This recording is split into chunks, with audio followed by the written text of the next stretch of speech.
ख्वाजा गरीब नवाज की शान में गुस्ताखी करने वाले, ख्वाजा गरीब नवाज के दरबार को मंदिर कहकर मुकदमा दर्ज करने वाले विष्णु गुप्ता को मिलेगी मौत की सजा।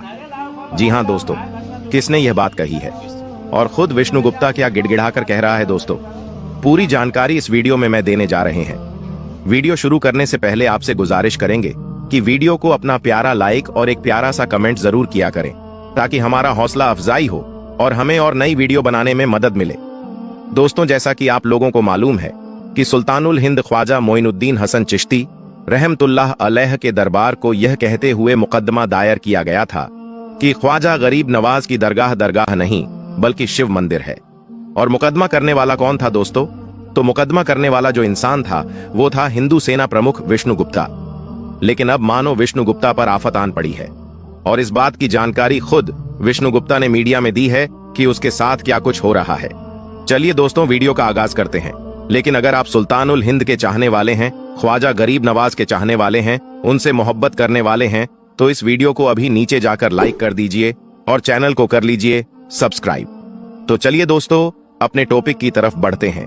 दोस्तों, विष्णु गुप्ता, जिसने ख्वाजा गरीब नवाज, संजर के बादशाह, संजर के सुल्तान, भारत के राजा महाराजा, हिंद के ख्वाजा की शान में गुस्ताखी की।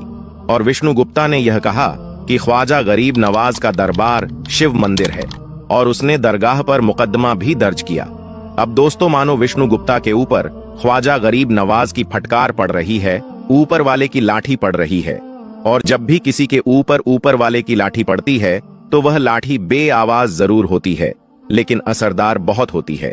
और यही वजह है दोस्तों कि अब विष्णु गुप्ता का सुकून छिन चुका है, नींद उड़ चुकी है, बेचैनी में वह मुब्तिला हो चुका है। वजह यह है कि विष्णु गुप्ता ने मीडिया में यह जानकारी दी है कि विष्णु गुप्ता को जान से मारने की धमकी दी गई है। जी हां दोस्तों, यानी मौत की सजा देने की बात कही गई है विष्णु गुप्ता को। उसका कहना है कि उसको 2 फोन आए हैं, तो कॉल आए हैं। एक कॉल भारत के अंदर से है और एक कॉल भारत के बाहर से है, जहां पर उसको सीधे तौर पर यह कहा गया है कि जो बकवास तूने किया है ख्वाजा की शान में, जो बातें तूने ख्वाजा के शान में की हैं, वह मुसलमानों के दिलों को तोड़ने वाला है, मुसलमानों को आहत पहुंचाने वाला है, दिल को तोड़ने वाला है, भावनाओं को तोड़ने आहत करने वाला है। तो तुमको इसके लिए सजा मिलेगी। और विष्णु गुप्ता को सीधे तौर पर जान से मारने की धमकी दे दी गई है।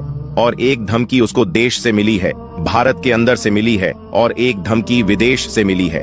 अब विष्णु गुप्ता दोस्तों अपनी जान की हिफाजत के लिए, अपनी जान बचाने के लिए प्रशासन से मदद ले रहा है। और विष्णु गुप्ता ने इस पूरे मामले पर, पूरे प्रकरण पर उसने प्राथमिकी दर्ज कराया है, यानी FIR दर्ज कराया है।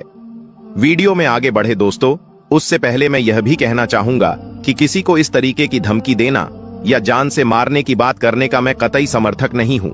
लेकिन विष्णु गुप्ता ने जो जानकारी दी है कि किस तरीके से अब उसकी जान के लाले पड़ गए हैं, उसको जान से मारने की धमकी दी है, वह जानकारी मैं आप तक पहुंचा दे रहा हूं।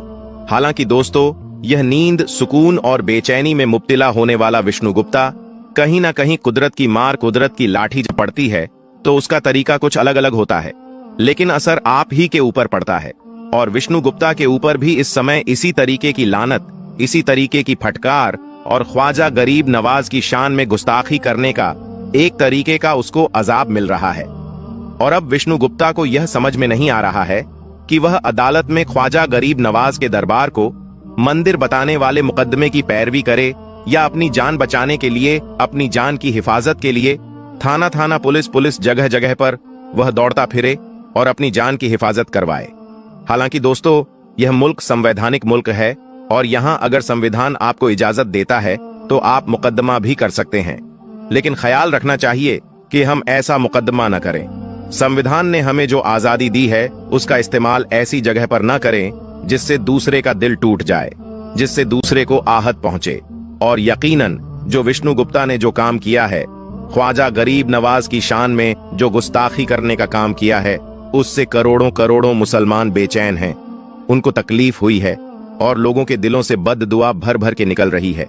और कहा जाता है कि दिल से जो आह निकलती है असर रखती है, कि दिल से जो आह निकलती है असर रखती है नहीं कुव्वते परवाज पर मगर रखती है।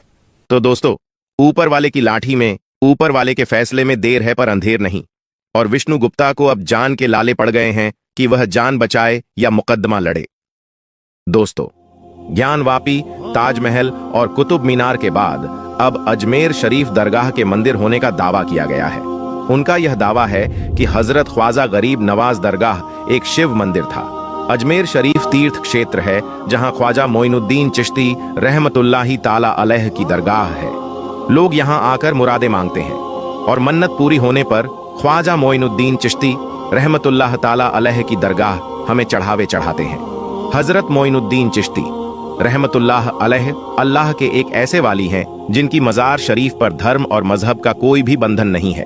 यानी कि आपकी मजार शरीफ पर सिर्फ मुसलमान ही नहीं जाते हैं, बल्कि हिंदू से लेकर हर धर्म और मजहब के लोग आपकी मजार शरीफ पर हाजिरी देने के लिए पहुंचते हैं और अपनी अपनी मुरादें पूरी करते हैं। दोस्तों, जैसा कि आप सभी को मालूम है कि हजरत ख्वाजा गरीब नवाज रहमतुल्लाह अलैह की दरगाह अजमेर शरीफ में मौजूद है। आपकी मजार शरीफ अजमेर में तकरीबन 800 सालों से मौजूद है, लेकिन आजकल कुछ लोगों की वजह से ऐसी ऐसी बातें फैलाई जा रही हैं जिनमें यह दावा किया जा रहा है कि अजमेर शरीफ दरगाह की उस जगह पर सबसे पहले महादेव या शिव का मंदिर था। यानी कि मंदिर को तोड़कर इस दरगाह को बनाया गया है। और इस बात का सिर्फ दावा ही नहीं किया जा रहा है, बल्कि अजमेर शरीफ की दरगाह को लेकर एक याचिका भी दायर की गई है, जिसमें यह कहा गया है कि जिस जगह पर आज ख्वाजा गरीब नवाज की दरगाह है, उस जगह पर पहले महादेव का मंदिर हुआ करता था। और यही नहीं, जिस जगह पर आज मजार शरीफ मौजूद है, उस जगह पर भगवान का गर्भगृह था। यानी कि उस जगह पर शिवलिंग मौजूद है। इसलिए इस जगह की ASI से जांच करवाई जाए और फिर इस अतिक्रमण को हटाया जाए और आखिर में इस दरगाह को मंदिर घोषित करके हमें पूजा पाठ करने का अधिकार दिया जाए, ऐसा इस याचिका में दावा किया गया है। दोस्तों, आज की इस वीडियो में हम आपको अजमेर दरगाह की पूरी हिस्ट्री बताने वाले हैं। यानी कि हजरत ख्वाजा गरीब नवाज की दरगाह को अजमेर में कब और किसने बनाया था, किस जगह पर बनाया था और आपकी असल मजार शरीफ किस जगह पर मौजूद है। और साथ ही साथ आपको यह भी बताने वाले हैं कि क्या सच में इस दरगाह शरीफ को किसी मंदिर को तोड़कर बनाया गया है। हकीकत जानकर यकीनन आपके भी होश उड़ जाएंगे। इसीलिए आज का ये वीडियो आप सभी के लिए बहुत जरूरी है। आप चाहे हिंदू हों या मुसलमान, आप इस वीडियो को आखिर तक जरूर देखें। दोस्तों, सबसे पहले तो हम आपको हजरत मोइनुद्दीन चिश्ती रहमतुल्लाह ताला अलैह की दरगाह के बारे में बताते हैं। उसके बाद ख्वाजा मोइनुद्दीन चिश्ती रहमतुल्लाह ताला अलैह का अजमेर आने का इतिहास भी बताएंगे। इसलिए आप इस वीडियो को बिना स्किप किए आखिर तक गौर से जरूर देखना। मोइनुद्दीन हसन चिश्ती रहमतुल्लाही ताला अलैह का जन्म 1141 ईस्वी में ईरान के सिजिस्तान में हुआ था। भारत में चिश्ती सिलसिले की बुनियाद ख्वाजा मोइनुद्दीन चिश्ती ने ही की थी। वह इस्लाम फैलाने के लिए भारत आए थे और यहाँ पर वह कई चमत्कार करने लगे। आसपास के लोगों में उनको लेकर मोहब्बत बढ़ गई। लोग अपनी समस्या का हल ढूंढने उन तक पहुंचने लगे। मोइनुद्दीन चिश्ती को निजामुद्दीन औलिया के बाद दूसरा सबसे बड़ा सूफी संत यानी अल्लाह का वली माना गया। सूफीवाद भाईचारा की शिक्षा देता है। उस समय यहाँ 5 वक्त की